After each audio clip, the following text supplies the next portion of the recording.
Every crime has two offenders: the people who commit the offense and the people who stand by and let them.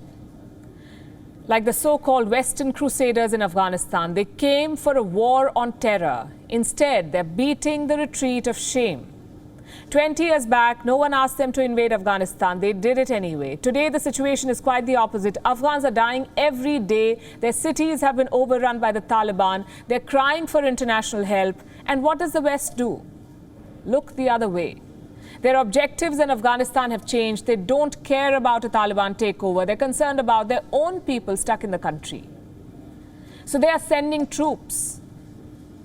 3,000 American soldiers are heading to Afghanistan. What's their mission? To partially evacuate the US embassy in Kabul. Does it really take 3,000 soldiers to evacuate an embassy? It doesn't. But Washington is spooked. They fear the Taliban may try to take Kabul, so 3,000 troops are an insurance against the same terrorists they signed a deal with. Britain is doing the same. They're sending 600 soldiers to Afghanistan, not to help the Afghans, but to oversee the exit of British nationals. Have you ever heard the term abandon the ship? Well, this is it.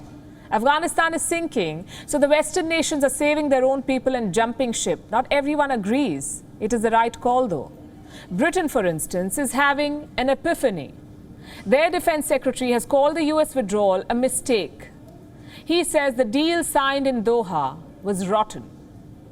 I think that deal that was done in Doha was a rotten deal, I'm on the record as saying, because what it effectively told the Taliban that wasn't winning, that they were winning, and it undermined the government of Afghanistan. And now we're in this position where the Taliban have clearly the momentum across the country. And instead of the political process working. Great assessment. Just 531 days too late. Why didn't London oppose the deal before? Why did they rush to pull out soldiers? Simple answer. They did what the Americans did. The United States was leading the war. They were bankrolling this coalition. So when the Americans left, everyone else followed. Because why have an independent foreign policy when you can hang on to America's coattails? Which brings us to Joe Biden. The US president is proving to be a great spin doctor. He says there cannot be a military solution in Afghanistan. In other words, he has lost the war, and Biden now wants a political solution to the conflict. Unfortunately, that's also a dead end. Ambassadors from the US, Uzbekistan, Pakistan, the UK, Qatar and China met for talks in Doha. They were supposed to ease the deadlock. What we got instead was a generic joint statement. Let me tell you what were the key takeaways from the Doha talks, the much-hyped Doha talks. Number one, a military takeover of Kabul will not be recognized. Number two, a permanent and immediate ceasefire. And number three, concrete proposals from both sides. Sounds like a very ambitious proposal, but here's the problem. The world still sees the Taliban as a genuine negotiating partner. It wants concrete proposals from terrorists. This is not optimism, this is delusion. And as for recognizing a Taliban regime, we know how brittle these promises are. Pakistan recognized a Taliban government once. They'll do it again. Reports say China may also do the same. What about the Americans? The Americans are seeking new deals with the Taliban, private deals between the US and the Taliban. Guess one betrayal was not enough.